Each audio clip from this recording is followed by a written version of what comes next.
ఇంటికి వెళ్ళాలి, అమ్మని చూడాలి అనిపించలేదా? సార్ చాలా ఉంటుంది సార్. జనరలీ అసలు మనం ఊహించలేము సార్. ఇప్పుడు మనము ఎవరితో మాట్లాడాలన్నా చూడాలన్నా ఫోన్ తీసుకొని వీడియో కాల్ చేసేస్తాం సార్. అక్కడ ఇవన్నీ లేవు సార్. ఫోన్ లేదు సార్, వీడియో కాల్ లేదు సార్. అంటే ఒక్కొక్కసారి శాటిలైట్ ఫోన్ కూడా పనిచేయదు సార్.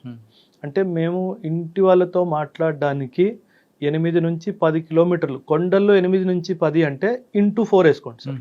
అంటే 30 కిలోమీటర్లు నడిచి ఫోన్ చేసి మళ్ళీ తిరిగి వచ్చిన రోజులు కూడా ఉన్నాయి. ఎందుకంటే ఆ వ్యవస్థ లేదు సార్. అప్పట్లో లేదు, ఇప్పట్లో ఎలా ఉందో నాకు తెలియదు సార్. అప్పట్లో అసలు లేదు. మీకు అక్కడ బాగా మెమరబుల్ ఇష్యూ చెప్పండి సార్. బాగా మెమరబుల్ అంటే మీరు అన్నట్టుగా వెదర్ సార్. నేను యాక్చువల్లీ ఏప్రిల్లో నేను జాయిన్ అయ్యాను sir. By the time November December వచ్చేసరికి ఇంకా నేను తట్టుకోలేకపోతున్నాను సార్. అయితే మా doctor, I was feeling not well, doctor దగ్గరికి వెళ్ళాను సార్. నాకు బీపీ ఏదో ఫ్లక్చువేట్ అవుతున్నట్టు అనిపిస్తుంది అని బీపీ చెక్ చేశాడు. అయితే నేను I don't take alcohol sir, నాకు అలవాటు లేదు సార్, ఎప్పుడు తీసుకోలేదు. సో హీ వాజ్ లైక్ అరే సర్దార్ दारू पी ले थोड़ा ठीक हो जाएगा. मैं सर दारू तो नहीं पीऊँगा, you give me medicine, I will take medicine. He said, don't worry, the divine power will protect you.